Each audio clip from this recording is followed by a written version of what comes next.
Doutor Eduardo, muito obrigado pela sua participação, por conceder esse tempo para discutir assuntos relacionados à saúde mental. São temas recorrentes, mas que cada vez mais eu considero que são temas que demandam a palavra de especialistas como o senhor, de psicólogos competentes como o senhor, que sabem se comunicar, porque eu atribuo muito o sucesso do psicólogo, claro, o conhecimento, o preparo, mas saber se comunicar em público, como é o caso do senhor agora, de se comunicar com o paciente, no caso do consultório, numa palestra. O senhor tem essa capacidade de se comunicar em diversos cenários e usando uma comunicação específica. Eu acho isso muito importante, porque só assim a gente consegue levar as informações importantes para o nosso internauta, a nossa internauta. Doutor Eduardo, um tema que ganhou muito engajamento, ganhou muita importância, passou a ser extremamente discutido, é o estresse. A gente fala da depressão, muita gente fala da ansiedade, mas se a gente observar quando se está falando, qualquer pessoa de saúde mental, se houve muito mais estresse do que qualquer outro problema como esse que eu citei agora há pouco para o senhor. E eu queria aproveitar a sua experiência clínica, experiência como acadêmico. Por que se discute tanto, doutor Eduardo, antes da gente entrar na definição mesmo? Por que as pessoas têm discutido tanto o estresse nos últimos anos? Bom, obrigado pelo convite, Douglas. É uma satisfação estarmos aqui mais uma vez tratando de uma temática que é de extrema importância para a nossa sociedade mundial, né? O contexto da saúde mental, sem sombra de dúvida, hoje é o contexto mais discutido, né, dentro da saúde no mundo, né? A gente viveu algumas questões circunstanciais, que foi a questão da pandemia, né? E a gente vive um ciclo pós-pandemia, né? Isso é muito importante a gente ressaltar, que é um pós-pandemia que as pessoas acham que está tudo resolvido, mas como tudo aquilo que acontece na nossa vida, de situação grave, né, de coisas que não são positivas e de coisas que são negativas, quando aquela situação acaba, ela não acaba naquele momento. Ela deixa algumas marcas, né, algumas situações que nós vamos levar para a nossa vida, né? Então, o que é essa questão do estresse, né? A gente precisa compreender, todo psicólogo, toda psicóloga que estuda comportamento humano, né, que trabalha com clínica, que é professor, nas mais diversas áreas possíveis. Se você pensar na assistência social, na área hospitalar, na psicologia do esporte, na psicologia clínica, onde a gente tiver, né? Na avaliação psicológica, em diversos campos que a gente atua aí, que são inúmeros. Na escolar, a gente precisa estudar fatores que a gente chama de sócio-históricos. Fatores que a gente consegue compreender, né, o que está acontecendo hoje, em virtude do que aconteceu ontem, do que aconteceu anteontem, há um ano atrás, há 5, há 10, há 100, há 1000. Né? Então, quando a gente parte para compreender isso, vamos analisar assim a nível de tempo, porque é uma situação recente, há 50 anos atrás. 50, não muito tempo. 5 décadas. Como era a vida das pessoas há 50 anos atrás? Ah, Eduardo, mas 50 é muito tempo. Não, a nível de mundo, 50 não é muito tempo. Você acha que é muito tempo? Pois vamos diminuir na metade. Há 25 anos atrás. Né? Como que era a dinâmica da informação, da nossa locomoção, né? Como funcionava? Qual era a velocidade? Assim, só para você entender, porque como psicólogo a gente não pode deixar de exemplificar situações práticas para que a gente entenda. Quando eu tinha lá mesmo... Só para deixar claro, eu só está falando do contexto de vida. De vida, geral. Que aí chega no estresse. Né? Que o estresse ele existe em virtude de um processo muito grande de celeridade e muitas vezes de ansiedade. Mas só para contextualizar, lá em 1985, quando lançaram o último filme do Rambo, né, que muitos meninos, muitas meninas assistiram dessa idade, Ele chegou no Brasil mais de quase um ano e alguma coisa depois que ele passou nos Estados Unidos. Entenda? A nível de mundo, isso foi ontem. Né? A nível de história, de tempo, de mundo, isso foi ontem. Então, o que é que acontece hoje? Hoje se lança um filme em Nova York, que está passando em São Paulo, que está passando em Teresina, que está passando em Parnaíba, que está passando no Tocantins, que está passando lá no estado, no Panamá, no México. Então, hoje a dinâmica da informação, ela é muito célere. Ela é muito célere em vários aspectos. Na televisão, na nossa internet, nas nossas redes de comunicação. Quantas vezes, Douglas e todas e todos que nos assistem e nos escutam, a gente tem uma informação no WhatsApp mais rápido do que a notícia está nos portais. Um acidente aéreo, né? Principalmente quando é algo grave, quando é algum acontecimento. Então, assim, a gente precisa entender, informação é importantíssimo, mas a gente tem que ter cuidado para não gerar esse estresse, para não gerar essa ansiedade da gente estar o tempo inteiro buscando informação. E para que essa informação serve? Né? A gente precisa priorizar, a gente precisa valorizar a nossa saúde mental, o nosso descanso, porque o estresse, para que você e todo mundo possa entender, ele é fruto de quê? Da sobrecarga de algum acontecimento, de alguma situação que causa estresse. Então a gente precisa refletir sobre esse processo de celeridade, sobre esse processo de resposta e esse adoecimento que as pessoas estão tendo para ter informação pela informação. Então, é muito importante compreender que informação é importante, que estar conectado é muito importante para a nossa profissão, mas que a gente precisa ter momentos de descanso, momentos de lazer, momentos de contato com a natureza, e cada um tem suas propriedades, cada um tem suas estratégias, né? Mas é muito importante que a gente tenha lazer na nossa vida, que a gente tenha descanso, porque senão a gente adoece, tá? Então, é refletir que o estresse, como você perguntou inicialmente, ele é fruto de quê? Da sobrecarga de uma série de questões, de uma série de acúmulos, né, de várias informações que vão acumulando, o que se chama de sobrecarga emocional, que se chama sobrecarga de informação, que vai desencadear vários tipos de estresse, né? O estresse do trabalho, o estresse de financeiro e inúmeros outros estresses provocados muitas vezes pela dificuldade em lidar com esse mundo acelerado, esse mundo dinâmico e muitas vezes adoecedor que as pessoas não conseguem, vamos dizer assim, mensurar e equilibrar para que não aconteça esse processo. Então, Eduardo, vou aproveitar aqui a oportunidade para revelar, inclusive, uma questão pessoal, já que o senhor contextualizou o estresse e definiu a palavra sobrecarga. No início do ano, mês de janeiro, eu tive um princípio de AVC. Um princípio de AVC.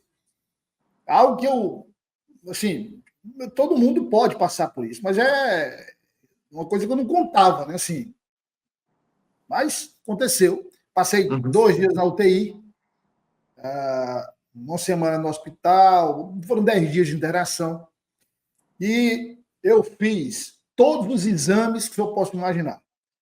Fiz tomografia, cabeça, ressonância, cabeça, exame de carótida, fiz mapa, Holter, cardiograma, tudo, da cabeça até o estômago, tudo, todos os exames. E a cada exame que eu fazia, obviamente a curiosidade. Apresentou algum problema? Porque normalmente apresenta um problema que é necessária intervenção médica para corrigir e não ocorrer de novo.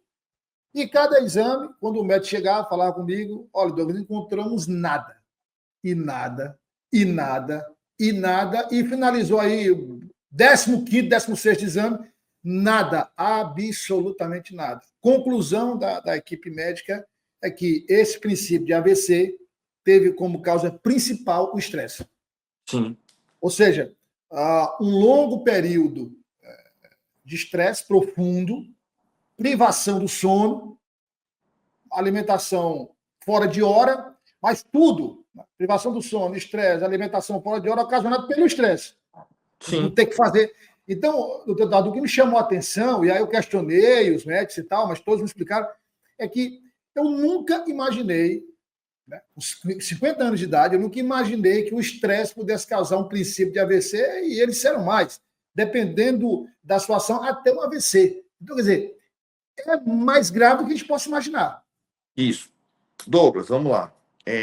Em todo processo clínico que alguém me procura, para que eu atenda, para que eu faça o processo de terapia, primeiro é o seguinte, a minha abordagem, dentro da psicologia existem várias abordagens, né? A minha abordagem, eu sou de um autor chamado Rogers, Carl Rogers, é um americano que morreu aí nos anos, começo dos anos 90 e tal, onde ele trata a pessoa, o meu cliente, o meu paciente, como ponto principal, né? É a pessoa. É a abordagem centrada na pessoa. Ou seja, eu trago o paciente.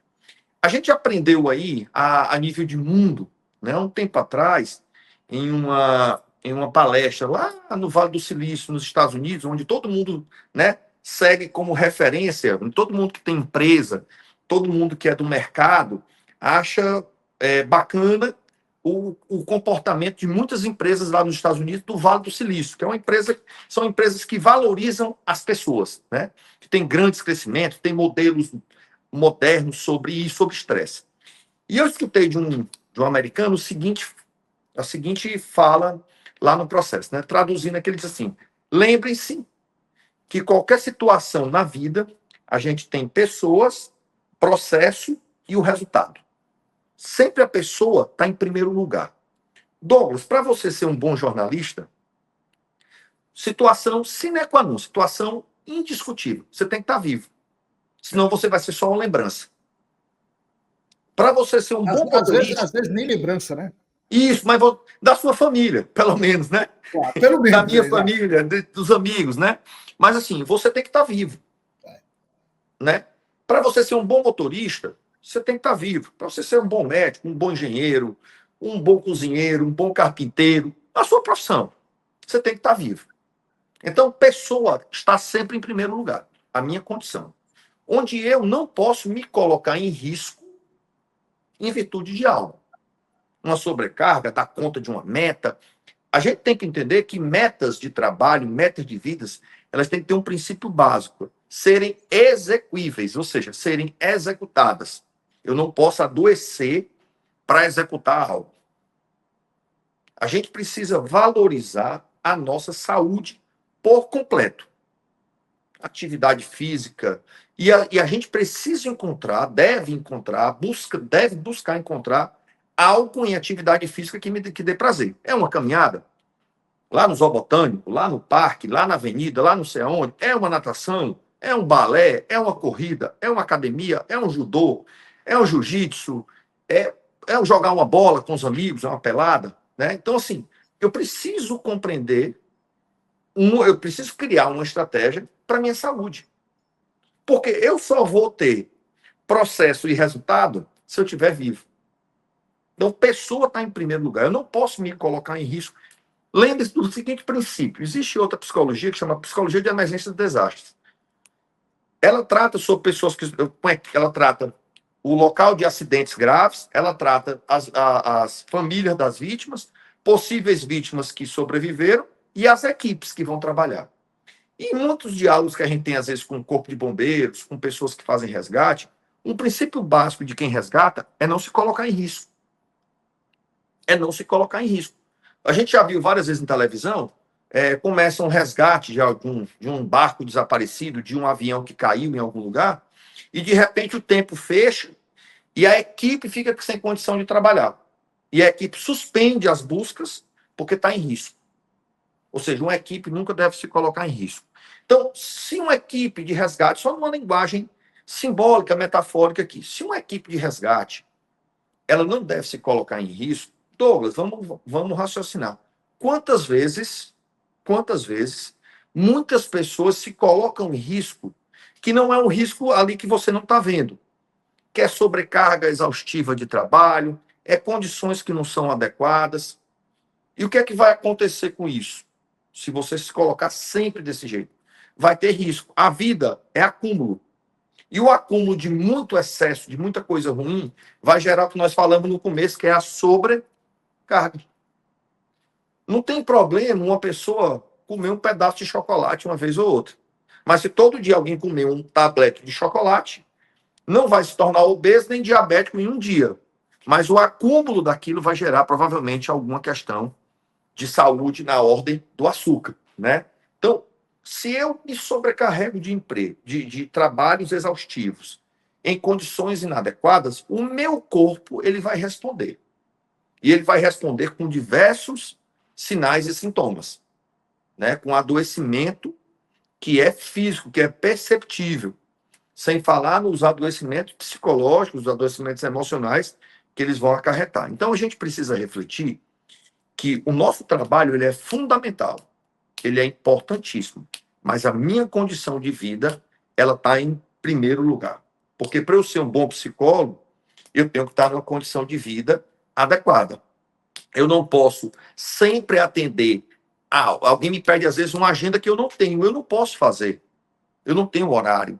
Eu posso, se você quiser aguardar, quiser indicação de um amigo bacana, uma pessoa da minha confiança, eu lhe indico. Mas, no momento, eu não tenho agenda. Porque se eu for botar aquele paciente no domingo para eu atender, eu vou tirar aquele espaço que é meu, do meu lazer, do meu descanso, que eu preciso desse descanso mental, como todo ser humano normal. Então, a gente precisa refletir sobre o que a gente falou já no começo, que são essas sobrecargas, o excesso de trabalho, que às vezes a gente se coloca e nem percebe e a gente vai adoecendo. O que é que o senhor está querendo, o que é que o senhor disse, então? E aí serve para quem está nos acompanhando. Todo planejamento de trabalho, todo planejamento de atividade, trabalho, ela tem que contar, tem que ter um componente que é o quanto você vai se desgastar, como você vai se desgastar. Esse fator tem que ser levado em consideração, porque todo o resto do planejamento depende desse fator. O que não ocorria, por exemplo, antes a gente entender o estresse, entender o que é que o estresse ocasionava. Às vezes as pessoas perguntam assim, mas e antes não tinha estresse? Não, sempre teve. Só que eu imagino, quer dizer, sempre teve estresse. A questão é que o estresse ocorria, gerava situações que eram desconhecidas, assim, não eram atribuídas, e depois é que foram classificadas. Né? Então, assim, se não tiver, se o senhor está dizendo, eu vou fazer um planejamento. Se eu focar só no que eu tenho que fazer, no que eu tenho que executar, e for me deixando levar pela necessidade de execução disso, execução daquilo, e não contar comigo, que sou o pivô para executar esse projeto, vai por água abaixo. É isso. E uma coisa importante, Douglas, sempre existiu estresse, só que era de outra forma. E outra, o estresse ele foi aumentando. Por quê? Porque nossa dinâmica hoje... Vamos lá, Douglas. No passado, quando a gente queria ligar para alguém, para a casa de alguém, a gente ligava para o telefone, falar com alguém, a gente ligava para o telefone fixo da casa da pessoa ou para o trabalho dela, né? Mas na casa de ninguém, só se você tivesse muita intimidade, você não ligava de meio-dia às 14 horas. Porque era hora de almoço. Hoje, a maioria das pessoas não almoça em casa, não tem 2 horas de almoço. Hoje, qualquer hora do dia ou da noite, as pessoas mandam um WhatsApp para o outro e quer que o outro responda. Nós tivemos a chegada do celular, maravilhoso, traz informação, traz um monte de coisa. Depois chegou as mensagens de texto, chegaram as mensagens de texto. O SMS? Isso, SMS. Depois chegou o WhatsApp, que era limitado os grupos, né? O grupo tinha 10 pessoas, 12. Isso foi crescendo, crescendo. Então, assim, a gente tem que ter cuidado, que essas ferramentas, elas são positivas. Mas eu não posso, desculpa, eu não posso viver minha vida inteira em função do meu WhatsApp, né? Alguns, como também as pessoas não vão estar à minha disposição no WhatsApp. Observe como o nível de ansiedade e de estresse. Se a gente fizer uma pesquisa, faça uma pesquisa informal, uma brincadeira, vamos dizer assim. Pergunte para as pessoas que você conhece quem escuta áudio de 2 minutos na velocidade 1. Quem escuta no 1,5 e quem escuta no 2. Douglas, e se lançarem a velocidade 3, vão escutar no 3. Então a gente não... E se escuta no 3, que obviamente vai prejudicar a capacidade de entendimento, mas ninguém liga para isso, não. O importante é ouvir o mais rápido possível. O mais rápido possível. Então, assim, será que essa informação realmente era necessária para eu escutar ela trucada, para eu escutar ela quebrada, mal entendida? Então, a gente precisa entender esse aspecto. Mas isso são todos nós, eu me incluo nisso, porque a gente vive em sociedade. Nós temos modelos de comportamento copiados. Quantas vezes a gente vê algo bacana numa propaganda, aí numa rede social dessa que alguém bota algo, e você fica desejando comprar mesmo sem estar precisando. Isso eu incluo todos nós. E a gente precisa entender que comportamento humano, nem eu, nem você, nem ninguém, está acima do bem e do mal. A gente tem nossas questões, nossas impulsividades, nossas ansiedades. Agora, eu preciso trabalhar o meu nível de conhecimento, de autoconhecimento, eu preciso trabalhar o meu entendimento, eu preciso trabalhar as minhas necessidades reais e o meu mundo real. O que é real para mim? Não, eu gostaria muito de ter isso, mas a minha condição financeira não permite. Eu queria muito ter isso, mas meu tempo não dá. Então, assim, a gente precisa construir o nosso entendimento e deixar de buscar receitas prontas, comportamentos prontos, modelos pré-estabelecidos de rede social que não comportam, às vezes, na minha vida, na sua ou de qualquer pessoa que está nos assistindo. Então, assim, reflexão sobre que muitos problemas que nós temos, muitos adoecimentos que nós temos, não foi casualidade, foi eu que fiz sem querer, sem perceber, às vezes até com boa intenção. Né? Mas eu preciso compreender esse aspecto, eu preciso puxar para mim, eu preciso trazer para a minha realidade, não sobre culpa, nem sobre nada disso, mas assim, poxa, aconteceu isso comigo. Por exemplo, você, Douglas, teve essa questão do AVC. Você já entendeu o que aconteceu. Você já sabe. Beleza. Mas aí o que é que você vai fazer com essa informação? O que está para trás, né? O que você fez ontem, o que você jantou ontem, numa brincadeira que eu sempre faço com meus pacientes, você não muda. Mas a janta de hoje, né, muda. Se você teve alguma questão de saúde e recebeu orientação médica, orientação profissional de começar uma atividade física, Douglas, onde é que está escrito que eu tenho que começar a atividade física segunda-feira? Por que eu não começo hoje? Né? A gente cria hábitos e características sociais. Não, meu primo começou a academia segunda eu vou lá. Não, hoje é quarta, hoje é terça, hoje é quinta, hoje é sexta, hoje é sábado. Começa hoje, dá o primeiro passo. Esse simbolismo da segunda-feira, dispense ele, vá em busca do seu resultado agora. Não deixe para amanhã aquilo que você pode iniciar hoje que vai trazer benefícios para você. Né? A sua atividade física, uma alimentação mais saudável, os relacionamentos mais saudáveis, né? A dinâmica de vida, porque tudo isso vai colaborar para a redução do seu estresse no dia a dia. Essas orientações que o senhor passou, o que é que o médico orientou? Né? Ele disse, olha, obviamente ele fez uma entrevista, né? Para entender meu estilo de vida, contar e tal.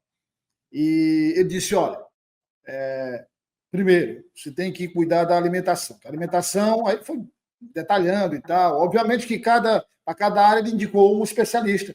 Sim, sim.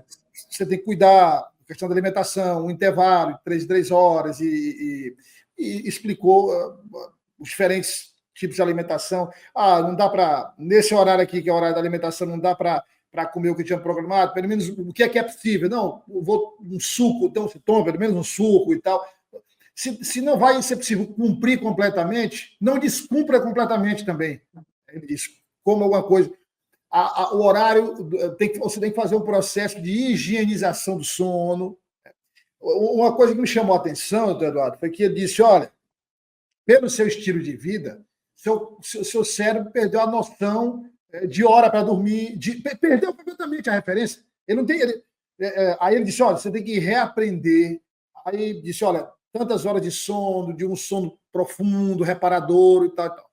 Atividade física. Quando ele terminou de passar tudo isso, eu brinquei, disse, mas não sobrou tempo para mais nada. E para trabalhar isso, não. Você tem que entender o seguinte, você tem, é como uma conta bancária. O saldo só está positivo se você colocar mais do que retira. Então, se você coloca mais trabalho e menos descanso, menos mecanismos compensatórios, pode ter certeza que você vai pagar um preço. O preço é o quê? É o vermelho, está no vermelho. Isso. Tente, pelo menos, equilibrar isso e, eventualmente, você extrapolar quando for necessário. É exatamente o que o senhor falou. Mas isso, eu comecei a refletir, doutor Eduardo, até em filmes, ele falou, falei para ele, doutor, eu gosto de filme, doutor. Falei, não, eu gosto de assistir um filme de terror e tal. Ele falou, ó, reduza, porque isso tem um efeito na sua mente. Aí disse, olha, você gosta de documentários? Gosto. Mas invista nos documentários, invista nos filmes que tem... Aí eu comecei... Enfim, foi uma mudança que eu comecei a pensar o seguinte, mas veja só, para a população, de um modo geral, entender que essas mudanças são necessárias, implementar essas mudanças, é muito difícil. Porque, para mim, foi muito complicado, está sendo muito complicado. Mas eu estou vendo já os resultados, começando a ver os resultados positivos. Né? Então, é realmente uma situação complexa. Mas, doutor Eduardo, eu estou pensando aqui, já que o senhor falou sobre sobrecarga, a gente vai sendo envolvido nesses processos, até sem notar. Você coloca mais uma atividade aqui, amanhã coloca uma outra. Hoje você fala em média, você passa em média 3 horas no celular, mas você passa 3h30, depois vai para 4. Quando você se apercebe da situação ou tem um problema com o médico, você diz, poxa, como é que eu deixei chegar a essa situação? A questão é a seguinte, quando a pessoa percebe, ou quais são os sinais que a pessoa tem que perceber, primeiro de alerta, digo, ó, está chegando num ponto que está insustentável, no caso do estresse. Bom, vamos lá. O que é importantíssimo que a gente pensar? É quando eu não tenho tempo para mim. Né? A nossa dinâmica de vida, nós temos uma necessidade muito grande, como eu disse anteriormente, desses modelos pré-estabelecidos. Eu sou super trabalhador, eu sou super pontual, eu sou super aquilo. A gente busca, né, essa questão. É importante sermos competentes, sermos pontuais, mas é importante lembrarmos que somos mortais, que somos falíveis, né? Que temos grandes dificuldades, faz parte da vida, temos algumas dificuldades. E o que é importantíssimo eu notar? As minhas mudanças de comportamento. Porque a gente sabe, Douglas, quando a gente começa a ter um estresse muito grande, quando a gente entra em algum tipo de transtorno de ansiedade, muitas coisas mudam na nossa vida. O nosso humor, a nossa alimentação, o nosso sono, a nossa vontade, o nosso tônus de estar na rua, de conversar com alguém, de tomar um café, não vou nada, eu estou cansado. A gente começa a se afastar cada vez mais de situações que são prazerosas, mas que a gente não está mais encontrando prazer nelas. Porque a gente vem de um cansaço, de uma preocupação, de uma dinâmica bem adoecida. A gente começa a explodir, entre aspas, né? Em situações que não tinha nem motivo para aquilo, como um dia de fúria, né? A gente começa a ter algumas fúrias desnecessárias. Então, a gente começa a perceber sinais. Então, sono, alimentação e humor, elas são perceptíveis, até por nós mesmos. E eu sempre digo que a palavra de ordem hoje no mundo, na saúde mental, é acolhimento. Então, toda vez que alguém percebe que um grande amigo, que um parente, uma pessoa querida sua, está com mudança de comportamento, está acontecendo algo, chegue e oferte ajuda. Diga, olha, o que está acontecendo com você? Estou lhe achando triste, estou lhe achando calado. Ou então você era um cara mais calado, está falando muito, estou achando o seu comportamento está diferente do habitual. Você comia muito, agora está comendo nada. Só um detalhe, que o senhor falou aí que me chamou a atenção. O estresse, ele provoca não só, aí o senhor está falando no sentido de você conversava muito, está conversando pouco, ou seja, nesse aspecto, o estresse, ele pode ser caracterizado pela apatia ou então pelo excesso, né? Quer dizer, pela euforia. Pela euforia. Então, alguém que falava em um tom, ou ele pode falar mais baixo ou pode falar mais rápido demais. Dessas duas formas, caracteriza o estresse, né? Isso, assim, as mudanças de comportamento, sabe, Douglas? Aquilo que é abrupto, aquilo que... Porque, assim, muita coisa a gente começa a perceber não no primeiro momento. Porque quando a gente quando a gente pega mais trabalho do que é o que a gente suporta, os primeiros momentos eu consigo realmente, né, dar conta. Mas com o passar do tempo e até com o aumento daquela sobrecarga, que já era sobrecarga, eu começo a não dar conta. Eu começo a ter um adoecimento, eu começo a ter um sofrimento, eu começo a não ter tempo para mim. Às vezes eu vejo pessoas, Douglas, que dizem assim, eu não tenho tempo de cortar o cabelo e fazer minha barba. Eu disse, pois pare, reflita, porque o autocuidado não é sobre vaidade excessiva, mas o autocuidado, o básico, cortar um cabelo, fazer uma barba, tomar um banho tranquilo, né? Usar o banheiro. Eu não tenho tempo de ir no banheiro. Peraí, para tudo, que não é por aí, né? Esse acúmulo de trabalho não vai trazer benefício, vai trazer doença, vai que é o que na psicologia a gente trabalha uma palavra que se chama-se psicoeducação. É levar situações, falar de psicologia dentro do processo educacional, porque uma terapia ela é um processo de psicoeducação. Isso aqui que a gente está fazendo é um processo de psicoeducação. São teorias psicológicas que ajudam no processo educacional.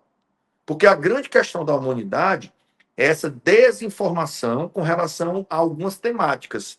E quando a gente leva formação e informação psicológica dentro dos processos educacionais, isso fortalece as pessoas para tomar decisões, para buscar estratégias. Longe de mim, gente, ser humano, ele não é um eletrodoméstico que vem com receitinha, tá aqui a receita, tá aqui o manual, você bota. Não. Cada pessoa tem uma dinâmica, cada pessoa tem um amadurecimento, cada pessoa tem uma estratégia. Mas o que é importante é que a gente sempre falar. Procurem entender qual é a sua estratégia, qual é a sua dinâmica, qual é o seu formato, para daí você seguir e tentar buscar uma melhor qualidade de vida.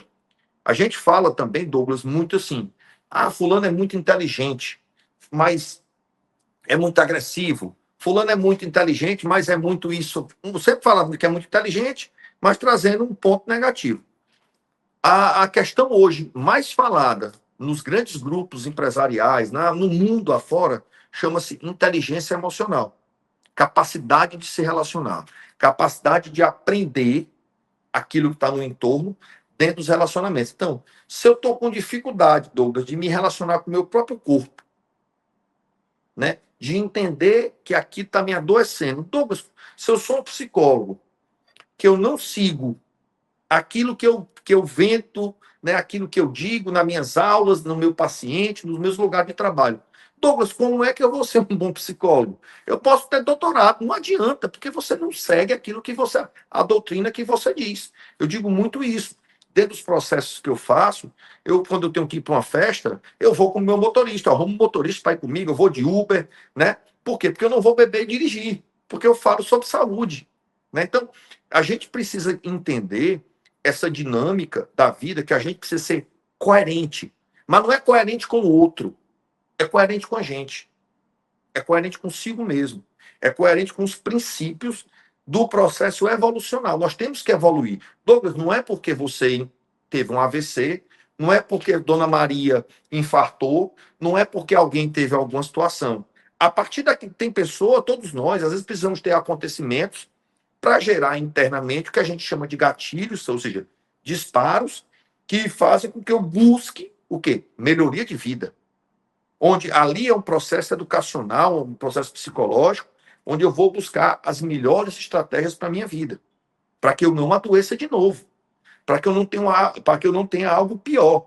Quantas pessoas a gente conhece que tem um AVC e de repente entra no mundo do esporte, começa a ter um acompanhamento, né, de um médico, de um neurologista, de um cardiologista, depois vai para o fisioterapeuta para entender se está ok nas articulações, aí procura um educador físico, e aí vai seguir um ritmo de começar uma corrida, né, de começar uma dinâmica de saúde, de começar uma atividade física, de melhorar a sua alimentação através de um nutricionista, de um médico nutrólogo. Então, assim, todos nós temos estratégias, agora, cada um tem a sua. Longe de mim aqui, tem pessoas que não podem pagar. Ok, mas o sistema público também tem alguns acompanhamentos e uma dinâmica. E a gente pode, sim, buscar, dentro das ferramentas que a gente tem, estratégias. Caminhar não custa nem R$1. né? Não custa nada. As academias de praças, elas funcionam, elas foram criadas e pensadas por profissionais da área da atividade física para que você trabalhe isso. Quantos treinos que a gente chama de calistenia, que é aqueles treinos sem peso, né? Que você faz com uma parede e um elástico existem. Então, a gente precisa, dentro de cada um na sua realidade, no seu modelo de vida, buscar a estratégia que comporte dentro do seu modelo de vida. É isso. E aí, assim, não tem receita, não tem mágica, tem processo. E a gente precisa trabalhar a nossa ansiedade, porque eu não vou sair de uma condição de saúde X para uma mega X bem melhor de saúde em 1, 2, 3, 4 dias. Isso é um processo, isso é uma demanda e é uma desconstrução de processos, às vezes, que a gente vem vivendo que não são legais e que a gente pode, sim, melhorar. Então, Eduardo, cada vez mais, como o senhor disse, se discute o estresse nos meios de comunicação, na rua, nas academias, em todos os lugares. Mas, ao mesmo tempo, não sei se é impressão minha, se o senhor também nota essa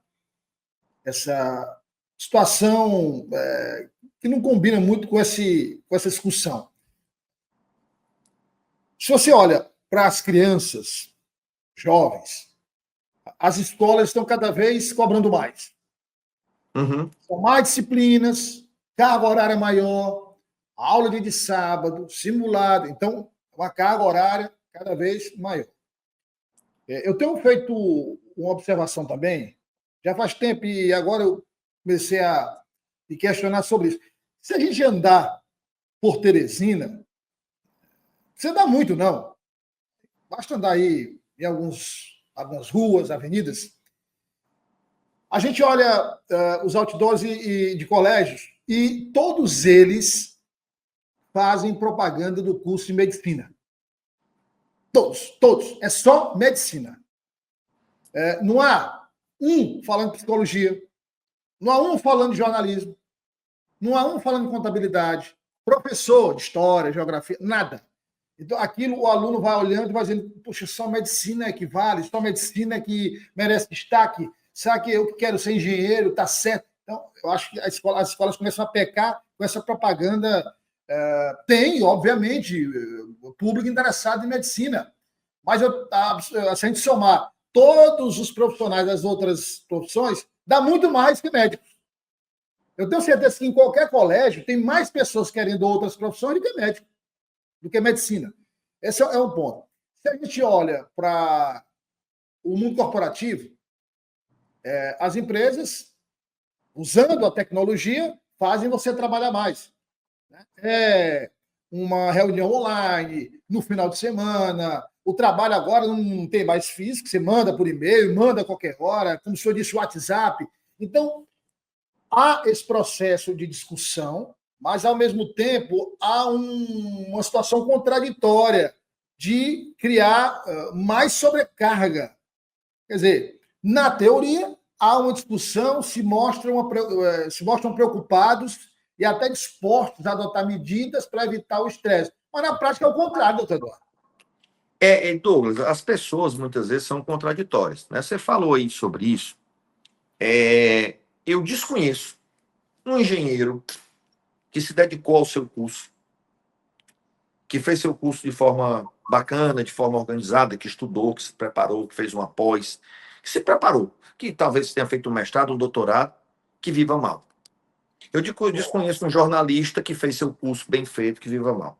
Eu desconheço um assistente social que fez seu curso bacana, que estudou, né, que se preparou, que fez um concurso e não tenha passado. Eu desconheço um advogado bom, que estude, que se prepare, que consiga estabelecer certos laços importantes no meio jurídico, que não viva bem como advogado. Eu desconheço um psicólogo, né, que tenha estudado bastante, tenha feito um mestrado, um doutorado, ou que tenha feito um concurso, ou que tenha um consultório dele ou dela, que não ganhe bem, né? Lhe dou um exemplo prático meu. Eu passei para medicina em segundo lugar há uns anos atrás. Eu optei em não fazer. Olha aí. Entendeu? Então, assim, eu optei em não fazer. Por quê? Porque eu estou muito feliz. Eu fiz como um desafio meu, fazer uma prova, né? Fazer uma redação de novo, depois de muitos anos. E eu consegui me sair bem. E eu optei em não fazer. Foi mais uma pós na minha área. Não, eu vou. Então, assim, a gente precisa entender que não existe subprofissão. Existem pessoas que não estudaram o suficiente, muitas vezes. É um fato. E aí inclui a medicina. Tem médicos horríveis. Tudo, tudo. A Ruins. gente não tem. Nem todo médico vai ser bom, nem todo psicólogo vai ser bom, nem todo engenheiro vai ser bom, nem todo jornalista vai ser bom. Verdade. Não é sobre a profissão, é sobre o meu estudo. Não existe subprofissão. Não existe subprofissão. Qualquer profissão que você se dedica, que você tem foco, que você tem meta, que você tem objetivos, que você tem. Claro, durante a minha vida, Douglas, fazer um mestrado, né? Eu disse assim, eu botei na minha cabeça, eu vou fazer um mestrado aqui e eu vou ser o primeiro da minha turma a defender a minha tese. De 25 alunos, eu terminei as aulas em janeiro, final de janeiro, fevereiro. E em maio, em março, em abril, eu defendi. Enquanto a segunda pessoa defendeu já um mês depois, e aí o outro só em agosto, teve gente que levou um ano e tanto para defender. Todo mundo muito bom. Todo mundo muito bom. Mas era uma meta minha, que era terminar aquilo, porque eu precisava seguir, eu não podia ficar procrastinando, eu não tinha tempo. O meu tempo é organizado, eu tenho que ter estabelecer metas. Então, assim, a gente precisa compreender que essas adversidades da vida, né? Passar num mestrado, passar num doutorado, passar num curso de engenharia, de jornalismo, nunca foi fácil em psicologia, nunca foi fácil. Não é assim. Tocar uma vida de trabalho, de responsabilidade, ela dá um trabalho, sim, sem sombra.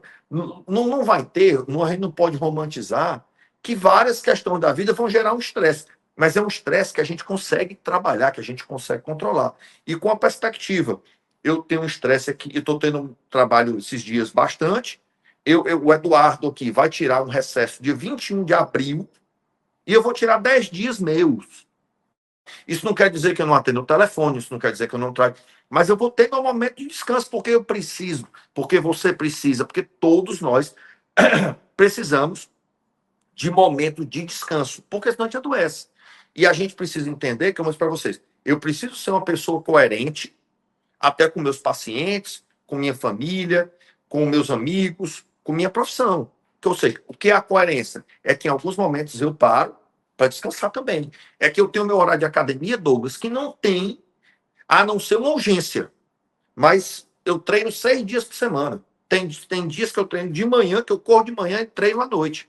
Por quê? Porque é uma meta minha, porque aquilo me faz bem, que é o que eu falo muito para meus terapeutas, para os meus pacientes. E, pô, conversando com minha. Eu também faço terapia. Então, é importante entender isso. Eu tenho minhas fragilidades, eu tenho minhas dificuldades, eu preciso evoluir, né, enquanto gente, enquanto pessoa. E tem situação de vida que eu brinco, mas é uma brincadeira séria. Não é terapia, mas é terapêutico. De repente, Douglas, a gente parar aqui um dia. Eduardo, bora ali tomar um café. Pô, a gente senta num café, aí come um cuscuz, come um pão, come uma coisa gostosa que é no mercado, desse que a gente gosta, uma comida, um negócio, e fica conversando, você não vê o tempo passar. Isso é terapêutico. De repente, Douglas, você gosta de ir lá no Zoobotânico levando um filho, levando um neto, levando um sobrinho, levando uma criança de amigo, um afilhado, o parque zoobotânico, de repente é terapêutico para você.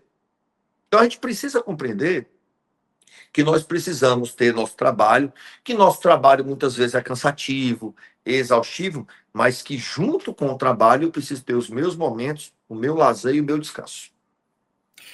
Então, Eduardo, vamos aqui para a parte bem prática mesmo, para informar quem está nos acompanhando, tentar ajudar, orientar, dar esse norte para quem está nos acompanhando. Eu estava só um parênteses aqui, eu só estava falando, eu me lembrei. Eu acompanho muito, leio, sempre que tenho acesso a coisas novas, enfim, que ele já não é vivo mais. E sempre que aparece no YouTube uma palestra nova, um trecho, eu assisto, que é do Contato Caligares. Sim. Né? Eu adoro assim, o jeito que ele expõe as questões ele dizendo, olha, quando eu cheguei ao Brasil, eu tenho o livro, aliás, fica a dica aqui, o livro Hello Brasil, que ele lançou primeiro, com a impressão que ele teve quando chegou aqui, a impressão de um europeu, chegou a...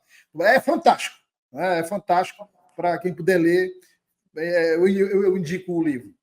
Então, ele disse, olha, aí ele falando de algumas questões e passa muito por isso também, eu sou dessa capacidade de entendimento, eu disse, olha, eu desconfio da pessoa que diz que tem mais amigos verdadeiros do que os dedos das mãos. Se você dizer, olha, você fala, eu tenho 25 amigos verdadeiros, tem alguma coisa errada, e para começar, deve ser o seu conceito de amizade. Né? Eu acho muito. E ele falou dessa questão do estresse, e dizendo o seguinte: olha, esse processo de reconhecimento você tem que ter a ajuda de um profissional da área da saúde mental. Mas o processo de conserto, de recolocar a sua vida nos trilhos, é um processo solitário. É seu. É seu, é solitário. Terapia é uma ferramenta. Ferramenta. Então, eu vou bem rápido aqui só contextualizar o seguinte. Eu assisti o documentário Pacto Brutal, que foi sobre o assassinato da Daniela Pérez, da atriz. Muito bom também, eu indico. Muito bem feito, sem exagero, sem sensacionalismo. E a mãe dela, a escritora Glória Pérez, um depoimento que me marcou muito, eu nunca esqueci. Ela disse, olha, ela foi encontrada à noite, morta. E de manhã, no dia seguinte, 7 horas da manhã, a Glória Pérez estava na janela do apartamento, olhando os carros passarem, as pessoas passarem. E ela disse, olha, eu estou vivendo a dor mais difícil da minha vida. E, no entanto, para o restante das pessoas, a vida continua. As pessoas vão trabalhar, as pessoas vão fazer compras, as pessoas vão para a escola. Né? Então, é preciso entender que o mundo não para porque eu tive esse problema ou aquele problema, para mostrar que a coisa é mesmo solitária, tem que ser vivida assim. E teve um dia, quando eu estava internado, já mais próximo de receber alta, que eu, bem cedo, eu saí do apartamento e fui para a janela do hospital. E era 6º andar, 5º andar, e eu olhei lá para baixo e vi as pessoas entrando, saindo, os carros passando, e tive aquela mesma impressão da Glória Pérez. Falei, eu estou aqui, quase morri, assim, passei. E, no entanto, as pessoas estão aí. E é assim, doutor Eduardo, que as coisas funcionam. A vida segue, não é? A vida segue. E a gente tem que ter em mente isso, que nunca vale a pena viver essa sobrecarga eternamente, porque você vai pagar um preço caro por isso. Você. Aí, como o senhor disse, familiares vão sofrer. Mas o restante vai continuar vivendo. Você não vai mudar o mundo se você eternizar essa sobrecarga. Mas você vai mudar a vida da sua família para pior com os efeitos dela. Né? Então, precisa entender que esse processo é seu, é sozinho. É doloroso refazer todo o processo, dormir na hora, comer bem, fazer atividade física. É doloroso? É. Mas é extremamente necessário se você quiser ter uma vida longa e saudável. Isso. E, Douglas, a gente precisa procurar, como eu disse aqui para você, prazer naquilo que faz. Dá para ter atividade física e buscar ter alguma satisfação com aquilo. Eu me sinto mal quando eu não treino. Eu criei um hábito que eu gosto de ir para lá. Para mim é terapêutico.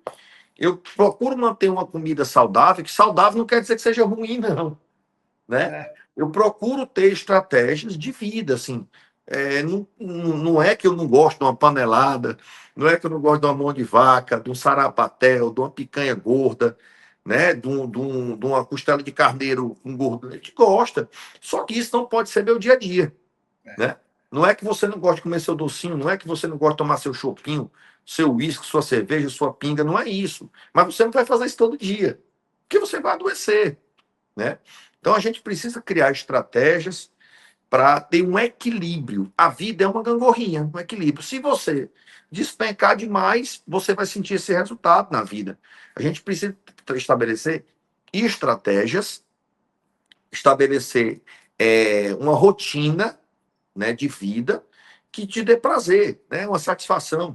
Vez por outra, que vem de semana, eu chego em casa cansado às vezes 9 da noite, aí eu tomo uma sopa, como um negócio, vou para academia, quando eu volto, eu faço uma pipoquinha aqui rápido, naquelas pipoqueiras elétricas que não tem gordura, vou assistir um filmezinho, nem que seja meia hora, para me gerar um prazer no meu dia a dia, né?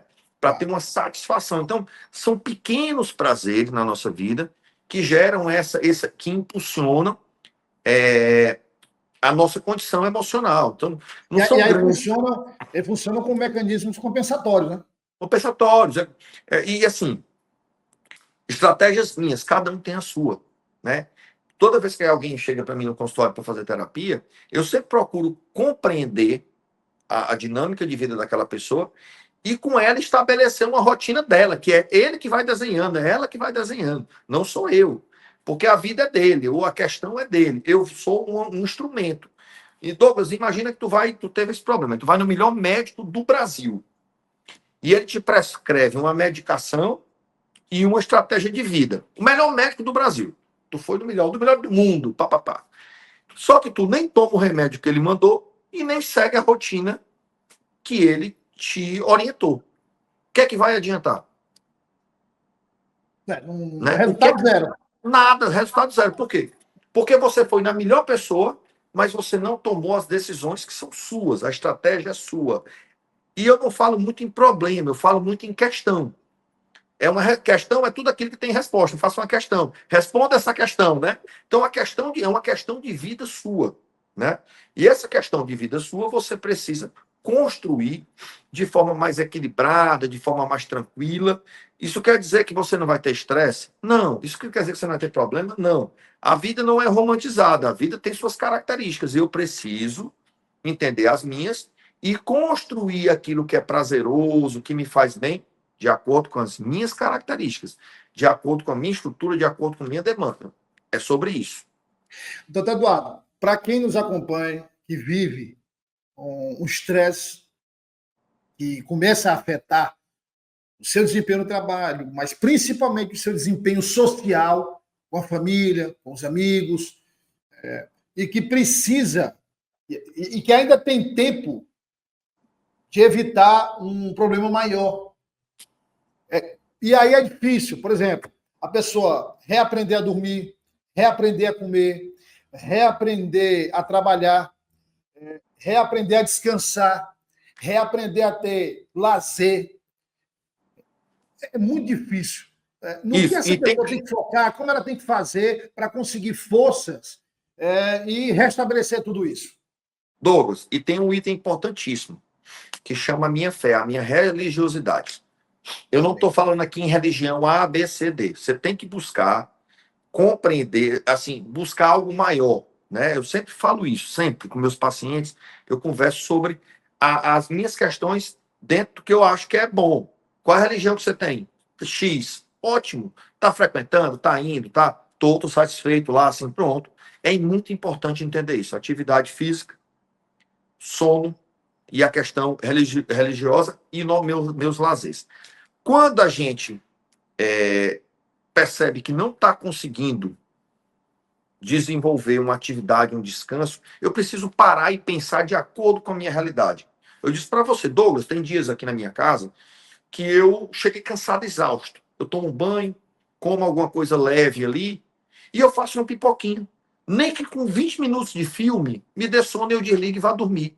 Mas eu encontrei 20 minutos, 15 minutos de um filme que eu pausei, dormi, depois assisto de novo, sabe assim? Eu procuro, eu dou exemplo, eu adoro, como eu disse, eu adoro filme e livro. Então eu assisto muito filme, muita série, mas assim, muita coisa produtiva, né? Como você disse assim, assisto muitos documentários, várias Eu estou fazendo essa virada, né? Eu estou Isso, começando a assistir mais eu, produtivo isso. e deixar ali, digamos, o terror e tal, um pouco para lá, né? E na minha noite de descanso aqui, eu não boto filme de terror, eu não boto filme de muita violência, eu boto filmes leves, coisa maneira, coisa para eu relaxar. Eu lhe dou até um exemplo. Às vezes à noite, para eu dormir, nem que não tenha pipoquinha, eu boto um desenho animado. Eu boto no Simpson, eu boto no Chaves, eu boto numa bobagem, numa coisa leve, que minha cabeça consiga se distrair. Às vezes eu vou ler um livro de romance, né? Um livrinho ali, até o sono chegar, 20 minutos. Eu não vou ler livros teóricos, livros pesados, livros que me dê muita coisa. Não, eu vou ler coisa banal. Assim, a gente não precisa ser técnico o tempo todo. Então eu preciso ler banalidades, coisas fúteis, assim, no sentido de serem bobinhas, né? Uma revista do Tio Patinhas, da Turma da Mônica, uma leiturinha ali bacana, uma coisa, porque é meu estilo, eu gosto de leituras leves para dormir. Eu gosto de coisas que me tirem. Eu passo o dia inteiro conversando com as pessoas, atendendo no consultório, com a dinâmica, às vezes na universidade, em algum lugar, com pautas muito sérias, com pautas muito importantes para aquelas pessoas. Então, quando eu chego em casa, eu preciso desligar disso. Eu vou ligar para minha mãe. E aí, uma coisa importantíssima que eu falo é muito: tempo de qualidade, né? Se, para mim, em 20 minutos, no meu quarto, no meu sossego, com um filminho bacana, uma pipoquinha, 20 minutos para mim é um tempo de qualidade. Então, ali boto o telefone no modo avião, onde eu não vou ser incomodado, onde eu não vou. E vou assistir aquele momento ali, vou tirar aqueles 20 minutos, meia hora. Quando eu estou com minha mãe, que já tem 77 anos, que também é psicóloga, a gente tem, às vezes, 20 minutos, meia hora. É um tempo de mãe. Passa um café, aí eu estou com pouco tempo, mas eu vou aí ficar com a senhora um pouquinho. Eu passo o café e eu vou na casa dela. São 30 minutos. Mas é 30 minutos eu e ela, sem celular, sem interferência. Então, assim, às vezes a pessoa passa 3, 4 horas na casa da mãe e do pai, mas é no celular, é conversando com alguém, não tem. A gente confunde muito quantidade com qualidade. Então, a gente precisa focar no tempo de qualidade. Às vezes, Douglas, meu tempo é bem curtinho para ir para academia. Eu ligo para o meu personal, só prepara um treino para mim que só tenho 30 minutos, só tenho 40, e eu vou treinar aquele tempo. Mas eu fui e utilizei meu tempo de forma de qualidade. Eu não usei de qualquer jeito e nem fiquei enganando ou procrastinando aquilo. Eu toquei o barco com qualidade. Então, a gente precisa entender que precisamos, dentro da nossa realidade, buscar estratégias que são importantes para a nossa qualidade de vida.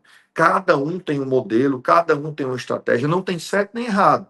Tem pessoas que conseguem passar 1 hora e meia na academia, fazer treinos mais longos, descansar. Eu, Eduardo, não tenho esse tempo, mas eu uso meu tempo de forma com qualidade. Eu não posso todo dia na casa da minha mãe, não consigo, porque ela dorme mais cedo, porque eu termino mais tarde. Mas quando, mãe, sábado faz um café que eu estou passando aí para ficar com a senhora um pouquinho. O tempo que eu tenho com ela lá é um tempo de qualidade.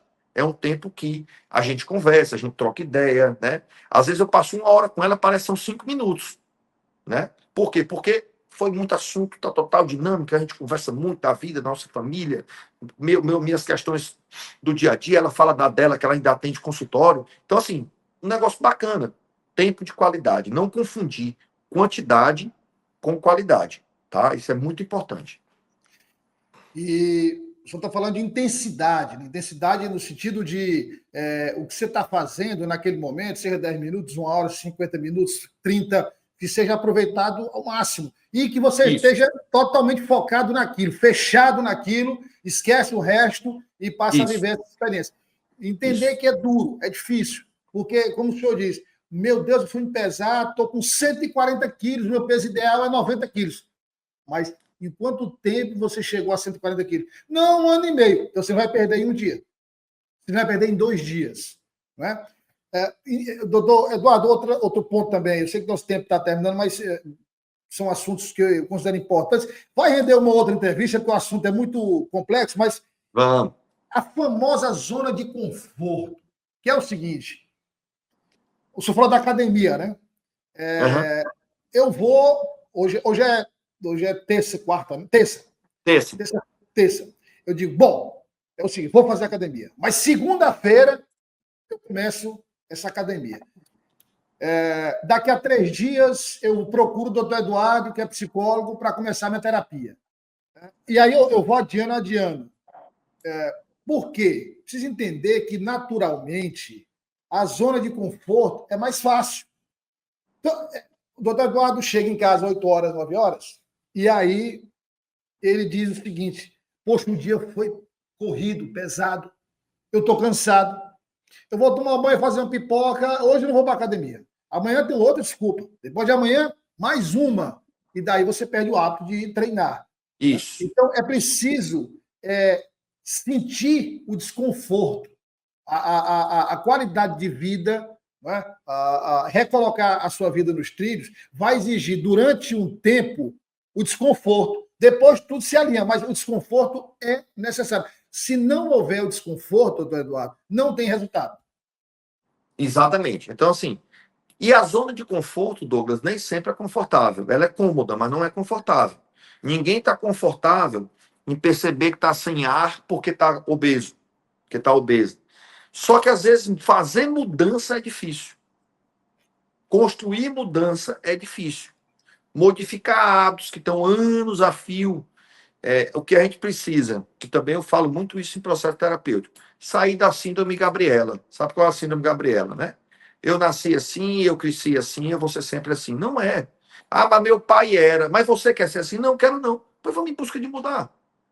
Né? Vamos evoluir. A evolução humana hoje é a evolução emocional. Não é mais a evolução que nós tivemos lá em 2.000 anos atrás, 5.000 anos atrás. Não tem nada a ver com isso. É um processo agora. É um processo emocional. Não adianta a gente ser superdotada, ter grandes habilidades, mas ter dificuldade de se relacionar, ter dificuldade de mudar de comportamento, porque não vai adiantar. O que é que eu estou fazendo com minha inteligência se eu não sei me relacionar com as pessoas? O que é que eu estou fazendo com minha capacidade se eu não estou tendo tempo para mim mesmo? Para eu trabalhar minhas dificuldades, para eu viver minha vida, para eu ter um descanso, para eu ter um lazer, sabe? Para ir para uma academia, ir para um balé, para uma ginástica, para um judô, para um futebol, o que for, eu preciso buscar estratégia. Isso é fácil? Não. Mas tem que dar o primeiro passo. E tem que fugir, como você disse, enfrentar, né? Enfrentar as questões das dificuldades do dia a dia. Tem dias que eu vou para academia na marra, mas eu vou. E tem dias que eu vou mais, né, mais disposto, mas buscando sempre compreender da minha necessidade de estar de fazer aquela atividade. Por quê? Porque eu preciso ter saúde. Saúde eu vou conseguir com alimentação, com atividade física, com boa hora de sono. Ou seja, buscar equilibrar. Isso não quer dizer que eu não tenha vários problemas para resolver durante o dia, que não apareça estresse. Aparece, mas a minha habilidade para resolver e para encontrar saída, né, para encontrar resolução, é melhor porque eu tenho um equilíbrio emocional que muitas vezes é propiciado pelo meu estilo de vida. Então, Eduardo, muito obrigado pela participação. Queria deixar aqui sua autorização para convidá-lo outras vezes para a gente tratar de À outros vontade, assuntos. à vontade. Quando você E eu queria precisar, dizer o você... seguinte: só deixar uma mensagem para quem nos acompanha da necessidade desse equilíbrio, de ter essa vida equilibrada e de não entrar nessa espiral de vou pegar mais trabalho aqui, não, mais um pouquinho só, não, só mais um pouquinho, para não chegar a uma situação de estresse que começa a gerar improdutividade, quer dizer, é sempre aquela questão do ápice, vai, aí atinge um nível, com o estresse ele começa a cair. Não gerar prejuízo no relacionamento com a família, não gerar prejuízo no relacionamento com os amigos. Teve um caso de um amigo meu que passou bem o problema que eu, e o senhor falou do café aí, ele foi convidado, um amigo dele convidou, falando, vamos tomar um café ali na cafeteria ali na.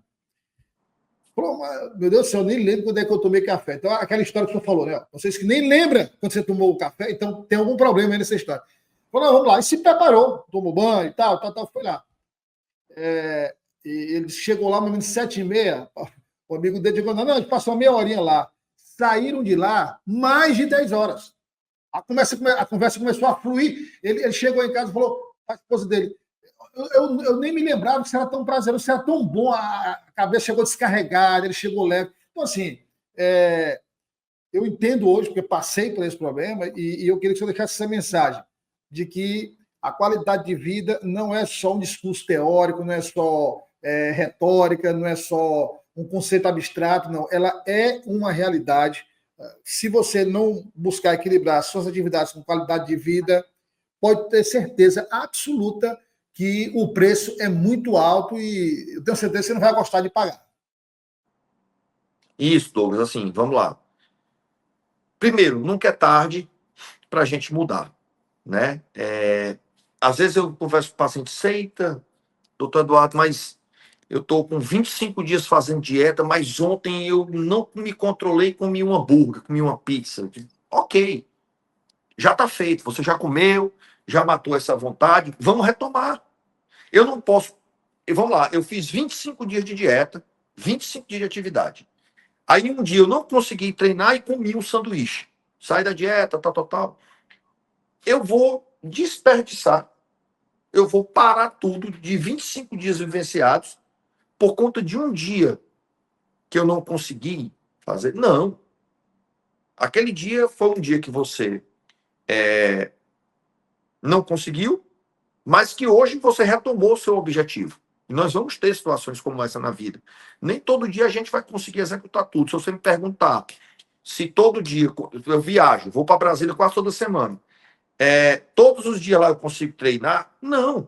Mas eu luto com todas as minhas forças para procurar um tempinho, nem que seja no quarto do hotel, para fazer um apoio, porque é meu objetivo. A gente precisa entender a nossa realidade. E nunca é tarde para estabelecer mudanças. Nunca é tarde para reestruturar a minha vida. E não é porque eu tive uma recaída com alimento ou com ausência de treino por uma semana que eu vou jogar fora, que eu vou descartar tudo aquilo que eu venho construindo, que eu venho trabalhando. A mudança é importantíssima, a manutenção é importantíssima, a constância é importantíssima. Mas no meio desse caminho, se passar por dificuldade, não baixe a cabeça, reanime, né? Vá em busca do que você deseja, do que você entende que é saudável. E lembre-se, quem está em primeiro lugar é você. E só para que entender como nós estamos em primeiro lugar, Douglas, quem já andou de avião vai entender o que eu estou dizendo, vai lembrar disso, e quem nunca andou vai entender, vai ouvir agora. Quando a comissária de bordo fecha a porta, que ela vai explicar sobre o cinto de segurança, né, sobre as medidas de segurança do avião, ela disse assim: em caso de despressurização, máscaras cairão automaticamente. Coloque primeiro em você, depois auxilie idosos e crianças que por acaso estejam ao seu lado e que precisem de ajuda. Isso é egoísmo? Não, isso é sobrevivência. Porque para eu ajudar o idoso, eu primeiro preciso estar vivo. Para eu ajudar uma criança, eu primeiro preciso estar vivo. Então eu coloco a máscara primeiro em mim, para depois auxiliar aquela máscara de oxigênio, quando o avião despressuriza, do tipo. Então, é um princípio básico do resgate, é um princípio básico da vida, eu me colocar em primeiro para eu ajudar alguém. Então, como é que eu vou adoecer pelo emprego? Aí eu vou morrer, vou passar mal, vou ter uma doença, posso morrer por conta de estresse, dessa vivência ruim. E quando eu morrer, alguém vai ocupar meu lugar, minha família vai seguir, meus amigos vão seguir, e aí? Então, assim, se priorize. Se priorizar não tem nada a ver com egoísmo, se priorizar não tem, é se valorizar, é se perceber, é buscar o básico, que é ser feliz naquilo que a gente pode. Não confundir tempo, muito tempo, com tempo de qualidade. De repente, você tem só 2, 3 horas ali no domingo para almoçar e descansar, valorize, aproveite os momentos que você tem. A vida é feita de momentos e de estratégias para vivenciar esses momentos. É o caminho. Eduardo, mais uma vez, obrigado. E eu reitero o convite para o senhor voltar outras vezes, que aí tem uma lista longa de assuntos para a gente tratando, para que o senhor possa contribuir com seus conselhos e com o seu conteúdo. Estou aqui para orientar no que for preciso. Conte sempre comigo. Para mim é uma grande satisfação. Você é uma pessoa, um jornalista muito querido, um cara que sempre busca levar pautas importantes para a sociedade. E essa pauta da psicoeducação, eu entendo ela e a comunidade mundial que trata de saúde, a Organização Mundial de Saúde, né, que é nossa estrela maior, vamos dizer assim, nosso balizador. A Organização Mundial de Saúde trata a saúde mental hoje em primeira mão. Então, eu agradeço, parabenizo pela estratégia e conte sempre comigo, meu amigo. Obrigado, mais uma vez.